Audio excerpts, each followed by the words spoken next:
There's a particular quality to autumn light in Boston that makes everything look like a memory, even while you're living it. I used to think that was romantic.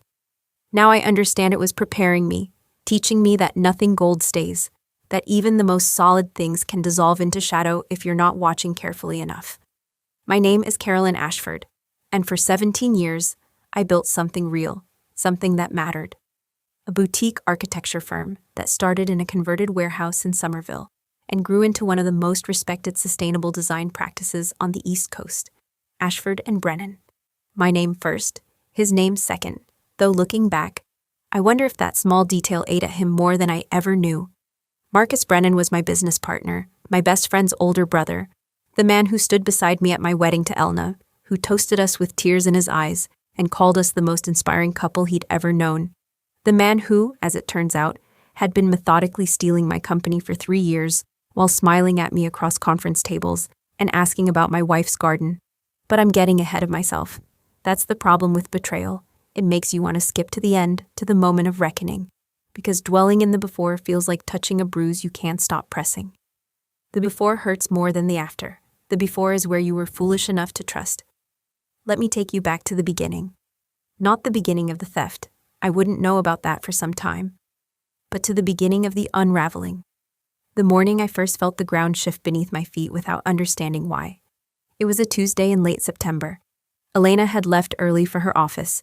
She's a forensic accountant, specializing in fraud investigation for a firm that contracts with the FBI and SEC. We used to joke about it, how she spent her days hunting down white-collar criminals, while I designed buildings meant to stand for centuries. You expose the rot, I'd tell her, and I build what's meant to last. She'd kiss my forehead and say that's why we worked. I was the dreamer, she was the one who checked the foundation. I didn't know then how prophetic that would become. The office was quiet when I arrived. Too quiet. Our receptionist Margot was at her desk but wouldn't meet my eyes. When I asked if everything was all right, she mumbled something about it being one of those mornings and busied herself with papers that didn't need organizing. I should have pressed. I should have noticed the way the junior architects fell silent when I passed their bullpen, how Marcus's office door was closed when it was usually open, how there were 2 extra coffee cups in the conference room that hadn't been there the night before when I'd left at 9. Instead, I went to my office, reviewed the plans for the Pemberton project, a net zero community center we'd been working on for 18 months, and tried to ignore the prickling sensation at the back of my neck that told me something had changed while I slept. The call came at 11.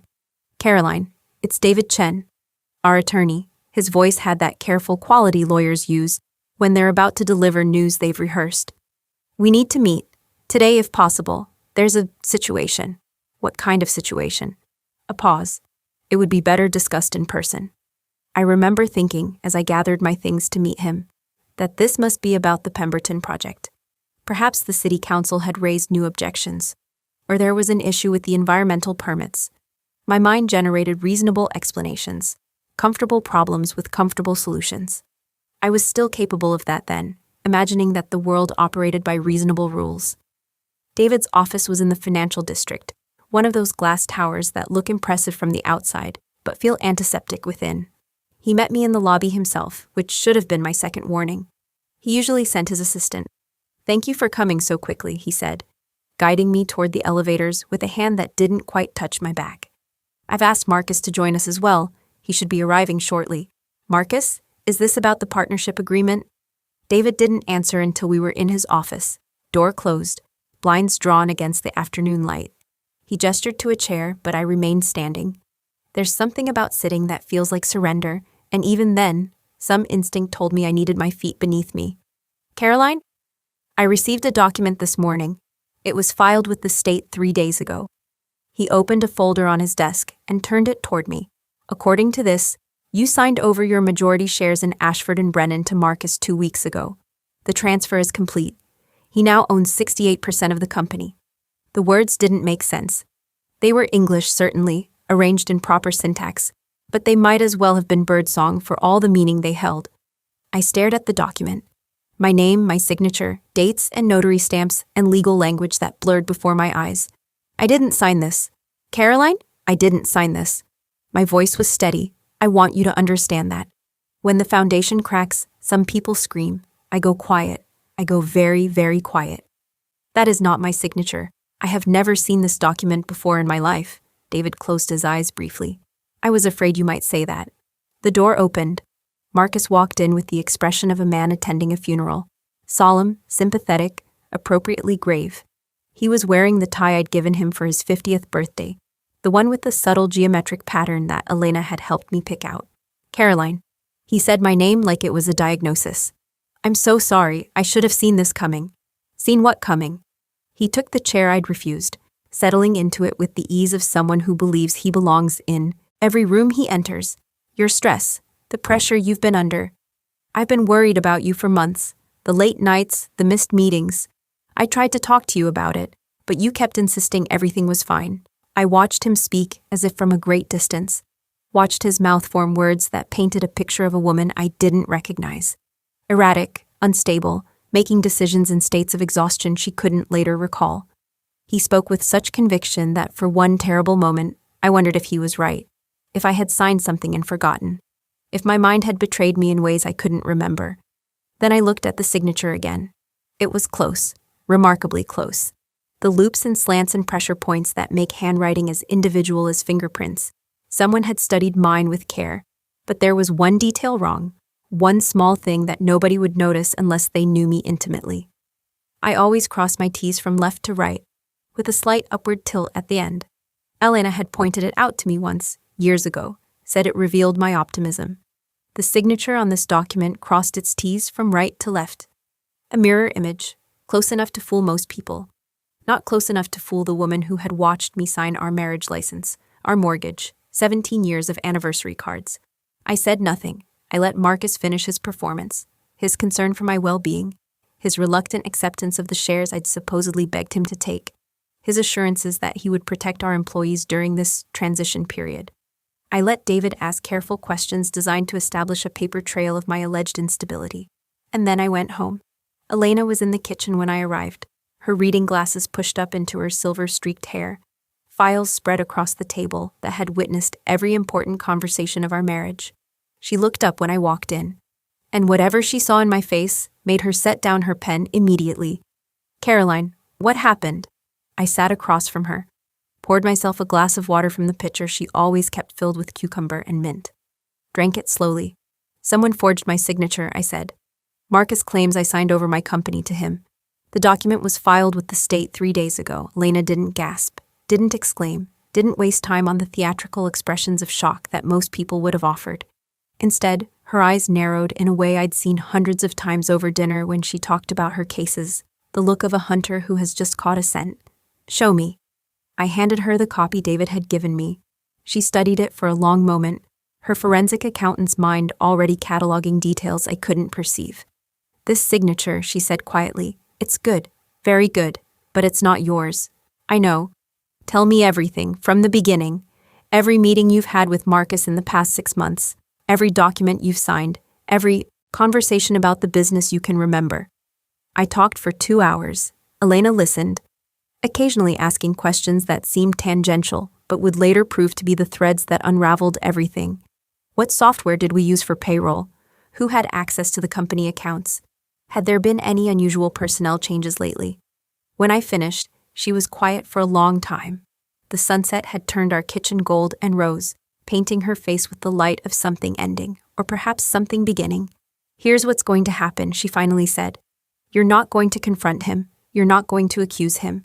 You're going to go to work tomorrow and act like a woman who's been told she's losing her company and doesn't know what to do about it. Elena, 3 years. Her voice was soft, but there was steel beneath it. That's how long this kind of fraud usually takes to build. If Marcus did this, he's been planning it for at least that long. He has a narrative. He has documents. He has probably cultivated witnesses who will testify to your supposed decline. If you attack now, before we understand the full scope of what he's done, you'll lose. So what do? She reached across the table and took my hand. Her fingers were cool and certain. You trust me, and you let me do what I do best. The weeks that followed were an education in patience, in the performative art of seeming broken while remaining whole. I went to work. I sat in meetings where Marcus gradually assumed more control, his sympathy for my condition, masking the triumph he couldn't quite keep from his eyes. I let junior architects treat me with the careful deference people reserve for the dying. I agreed to a reduced role while I focused on my health. And every night I came home to Elena, who was building a case. She started with the signature. A friend from her former life in document examination owed her a favor. Within a week, we had a preliminary analysis confirming what we already knew. The signature was a forgery, created by someone with access to multiple examples of my handwriting and enough skill to replicate it convincingly. But convincingly wasn't perfectly, and in forensics, the difference is everything. From there, Elena moved to the finances. This required more delicacy. She couldn't access the company accounts directly without raising suspicion. But she knew people who knew people, and forensic accountants have ways of following money that would impress any detective. What she found made me physically ill. Marcus hadn't just forged my signature on the ownership transfer. He had been systematically embezzling from the company for years, small amounts at first, disguised as legitimate expenses, but growing bolder as time passed and no one noticed. Vendor payments to companies that didn't exist, consulting fees for work never performed. A slow, steady hemorrhage of funds into accounts that eventually led back to offshore holdings. In his name. The total, as of Elena's preliminary estimate, was just under $4 million. He's been planning this for at least 5 years, she told me one evening, her voice tired but satisfied in the way of someone solving a particularly complex puzzle. The embezzlement started before the forgery was even conceived. He was building a nest egg, preparing an exit. The ownership transfer was supposed to be the final stage. Take the company, bleed it dry, then collapse it in a way that looked like natural business failure. 5 years. I stared at the documents spread between us, bank records, corporate filings, email metadata that Elena had obtained through means I didn't ask about. He's been doing this for 5 years, and I never saw it. You weren't looking. You trusted him. She set down her pen and looked at me with something that wasn't quite pity. That's not weakness, Caroline. That's being human. The weakness belongs to him, to choosing theft over honesty, deception over integrity. What do we do now? Now we wait. She began organizing the papers into files, each one labeled with dates and categories I didn't fully understand. I have a meeting next week with a friend at the FBI, White-Collar Crime Division. We're not ready to bring formal charges yet, but I want to establish a relationship, make sure we're documenting everything properly. And Marcus continues thinking he's won. A small smile played at the corner of her mouth. The most dangerous enemy is the one who doesn't know there's a war. Winter came early that year. By November, the city was wrapped in gray, and I had perfected the art of seeming diminished. At work, I deferred to Marcus's judgment, let him present my designs as collaborative efforts, watched as he gradually erased my fingerprints from the firm I had built. It was harder than I expected, this performance of weakness.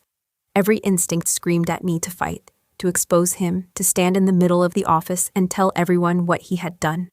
But Elena's voice in my head was stronger than my pride. Evidence first, justice second. In that order, or you get neither. I trusted her. Not blindly, I reviewed every document she gathered, understood the case she was building as well as any layperson could. But I trusted her judgment, her expertise, her 23 years of experience hunting people exactly like Marcus. And so I waited. The break came in January. Elena had been tracking a series of wire transfers that didn't quite add up, payments to a consulting firm in Delaware that seemed to exist only on paper. The amounts were small enough to avoid automatic scrutiny, but regular enough to suggest ongoing work. She had her suspicions about where the money actually went, but proving it required documentation that shouldn't have existed. Then Marcus made a mistake. It was small, the kind of error that only happens when someone gets comfortable, when they stop checking their work, because they've been getting away with it for so long. He forwarded an email to the wrong address. Instead of sending financial projections to his personal account, he sent them to an old email address that Elena had been monitoring for months. The email contained an attachment.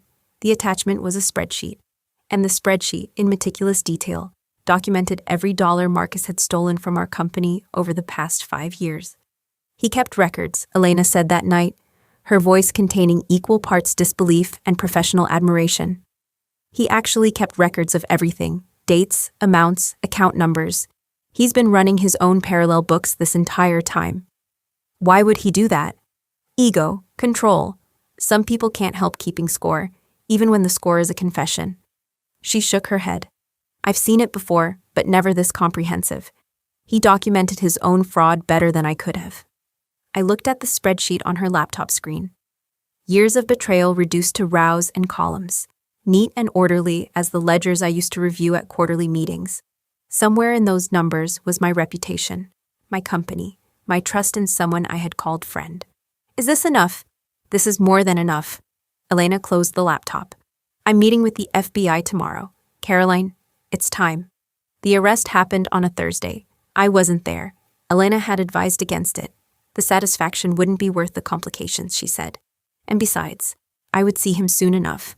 So I went to work as usual, sat in my diminished office, and waited for my phone to ring.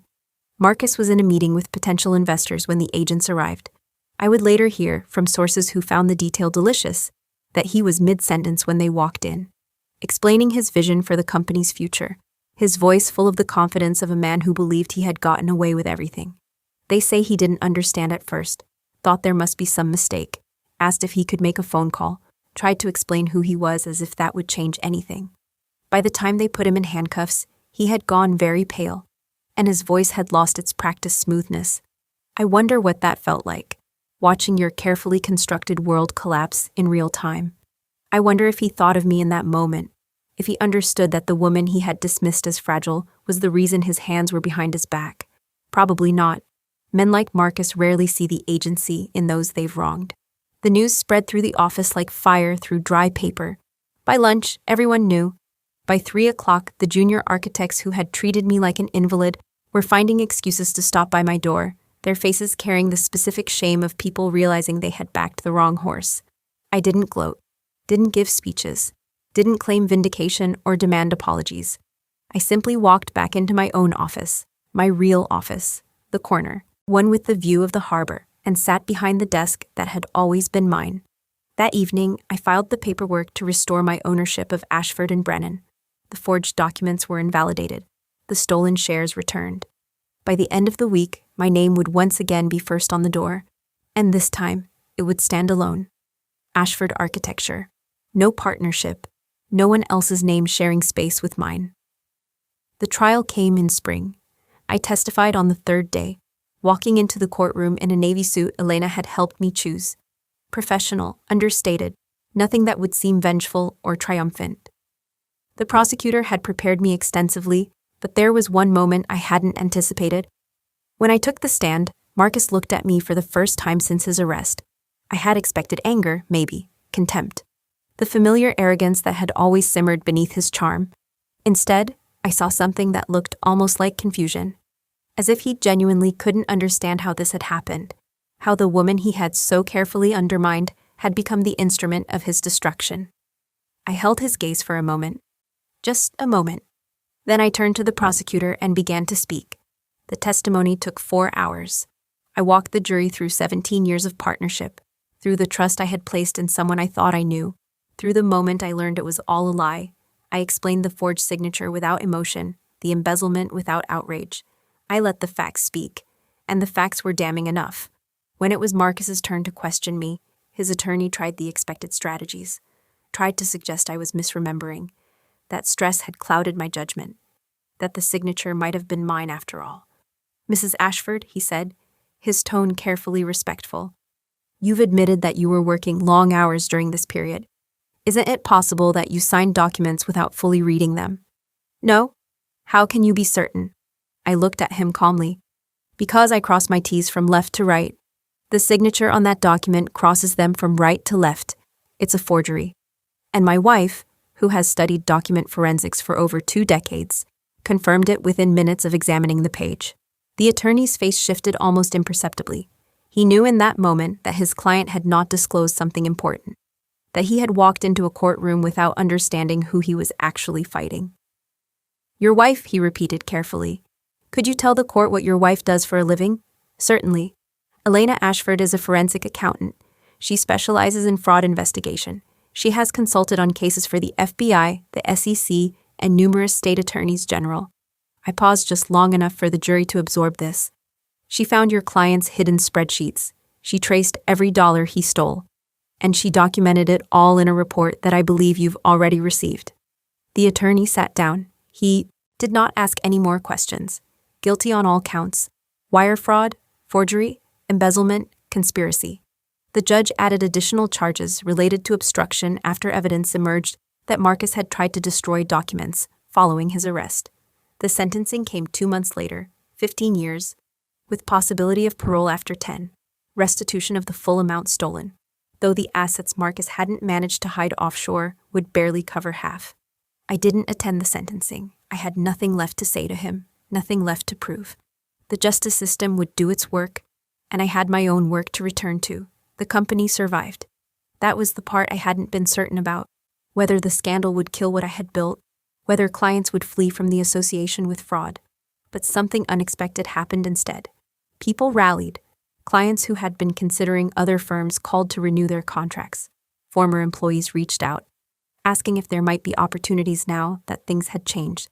The Pemberton project, which had stalled during the chaos, received renewed funding from donors who specifically cited their admiration for how I had handled the situation. Integrity has value, Elena observed one evening, as we sat on our porch watching the last light fade from a summer sky. People recognize it, even when they can't always articulate why. I thought integrity was supposed to be its own reward. It is, but sometimes the world manages to reward it too. I leaned into her shoulder, feeling the familiar warmth of her body against mine. She had saved me, not in the melodramatic way of rescue fantasies, but in the quiet way of partnership, of showing up every day with her particular skills and her unwavering belief that truth would win if we were patient enough to let it. I couldn't have done this without you. You could have. It would have taken longer, and you might have needed to hire someone, but you would have found a way. She pressed a kiss to my temple. You're not a woman who lets herself be erased. I almost was. I almost just accepted it. Believed him when he said I was unstable. But you didn't. No, I didn't. We sat in silence for a while, listening to the evening sounds, cicadas starting their chorus, a neighbor's wind chimes, the distant hum of traffic on the main road. The world going about its business, indifferent to the small dramas of justice and betrayal that played out in its corners. Do you think he understood? I finally asked. In the end, do you think he knew why it happened? Elena considered this. I think men like Marcus believe they're smarter than everyone around them. Even when the evidence proves otherwise, they tell themselves stories, bad luck, jealous enemies, systems rigged against them. Understanding would require admitting that someone he dismissed as weak saw through him. That's not a story his ego can accept. So he'll never know. He'll know he's in prison. He'll know his reputation is destroyed and his assets are gone. Whether he understands the why. She shrugged. Does it matter? I thought about it. Thought about all the nights I had lain awake, imagining confrontations, speeches where I would finally make him see what he had done. Imagined him broken and repentant, acknowledging the magnitude of his betrayal. No, I said finally. It doesn't matter. His understanding isn't the point. What is the point? I watched a firefly blink into existence at the edge of the lawn, its small light pulsing against the growing dark. The point is that I'm still here. The company is still standing. Our life is still ours. I turned to look at her, this woman who had been my anchor and my weapon, my comfort, and my strategist. The point is that he tried to take everything, and he failed. Not because of luck, not because of some flaw in his plan, but because he underestimated the people around him. He thought forgery and fraud were enough. He didn't count on facing a forensic accountant who knows how to follow every number to its source. Elena smiled. Well, he should have asked more questions before choosing his victim. Should have Googled the wife, she laughed. A real laugh, warm and surprising, and exactly what I needed to hear. Maybe we should put that on a sign. Before committing fraud, please research the victim's spouse. I'll suggest it to the FBI, a public service announcement. We laughed together, there on our porch, as the stars began to appear. And for the first time since that September morning when David Chen called me into his office, I felt something unknot in my chest. Not triumph exactly, not vindication, peace. The kind of peace that comes from knowing you were tested and didn't break. From standing in fire and discovering you're made of something that doesn't burn. I still think about Marcus sometimes. Not often, but occasionally, when I pass the conference room where he used to hold court, or when I sign documents and notice the way I cross my T's. I wonder if he thinks about me too, in his prison cell, running through the sequence of events and trying to pinpoint where it all went wrong. He probably lands on the email. The forwarded message, sent to the wrong address. Such a small mistake to bring down everything. But the truth is, It wasn't the email that destroyed him. It wasn't even Elena's investigation, meticulous and devastating as it was. It was his own belief that he deserved what he was taking, his certainty that he was smarter, more capable, more worthy of success than the woman who had actually built the company. His inability to see me as a full person with resources and allies, and a wife who happened to be an expert in exactly the kind of crime he was committing. That's what revenge really is, I've learned. Not rage, not destruction, not elaborate schemes designed to cause maximum pain. Revenge is simply this: refusing to be erased, continuing to exist, fully and completely, despite someone's best efforts to diminish you, claiming your space, your work, your name, and letting the truth do the rest. Marcus tried to make me small, tried to turn me into a supporting character in my own story, the fragile woman who couldn't handle pressure, who signed away her company in a fog of stress-induced confusion. Instead, I'm sitting on my porch with my wife, running a firm that bears only my name, watching fireflies dance in the summer twilight. I am exactly who I was before he betrayed me, but stronger now, tempered by the fire that was supposed to consume me. He thought the forge would break me. He didn't know about the forensic accountant who would trace every lie back to its source. Some signatures cannot be forged. Some foundations cannot be undermined. And some women, when pushed to the edge, discover they were never close to falling. They were just getting ready to rise. Just getting ready to rise.